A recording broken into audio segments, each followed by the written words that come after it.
Normal ആൾക്കാരുടെ മനസ്സിൽ Honda എന്ന് പറഞ്ഞാൽ ഇതാണ്. എന്നാൽ എന്തൂസിയാസ്റ്റുകളുടെ മനസ്സിൽ ഫോർമുല 1, മോട്ടോ GP, അതുപോലെ സൂപ്പർ ബൈക്സ്, അതേ പാഷനിലോട് വന്ന NSX, ഇൻറ്റഗ്ര, പിന്നെ സിവിക് ടൈപ്പ് R. എന്നാൽ ഈ സെയിം എന്തൂസിയാസമുള്ള മറ്റൊരു ഹോണ്ടയാണ് ഞാൻ കാണിക്കാൻ പോകുന്നത്. ഇതാണ് ഹോണ്ടയുടെ S2000. ഹോണ്ടയുടെ one of the ultimate driving machines and one of my favourite 2-door budget oriented sports car. ഈ ഒരു വണ്ടിയെ പറ്റി പറയുന്നത് ഫാസ്റ്റ് ആൻഡ് ഫ്യൂരിയസിൽ 1-ലും 2-ലും അത്യാവശ്യം ഫാൻ ഫോളോയിങ് കിട്ടിയൊരു വണ്ടിയാണ്.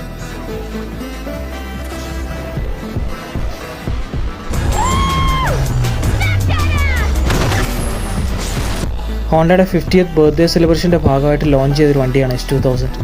കൂടാതെ ഇതിൻ്റെ മറ്റൊരു പ്രത്യേകത ഇതിൻ്റെ എഞ്ചിനാണ്. 9000 RPM പറയുമ്പോൾ നമ്മുടെ മനസ്സിൽ വരുന്നൊരു വണ്ടിയാണ്.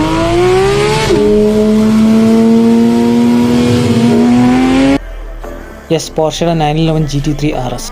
S2000 ഇത്രയും പോപ്പുലർ ആണോ one of the main reasons ഇതിൻ്റെ 2 ലിറ്റർ VTEC 4-cylinder എഞ്ചിനാണ്. 911 ഫ്ലാറ്റ് 6 പോലെ 9000 RPM വരെ റെവ് ലിമിറ്റ് കയറുന്ന ഒരു എഞ്ചിനാണ് ഈ 2 ലിറ്റർ.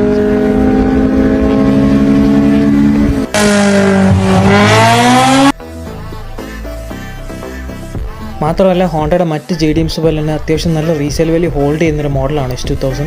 മാർക്കറ്റിൽ അപ്പോൾ അത്യാവശ്യം നല്ല റേറ്റൊക്കെയാണ് ചോദിക്കുന്നത്. വീഡിയോ ഇഷ്ടപ്പെട്ട ലൈക്ക് ചെയ്യുക. കൂടാതെ S2000 ഫാൻസ് ഉണ്ടെങ്കിൽ അവർക്ക് ഈ വീഡിയോ ഷെയർ ചെയ്ത് കൊടുക്കുക.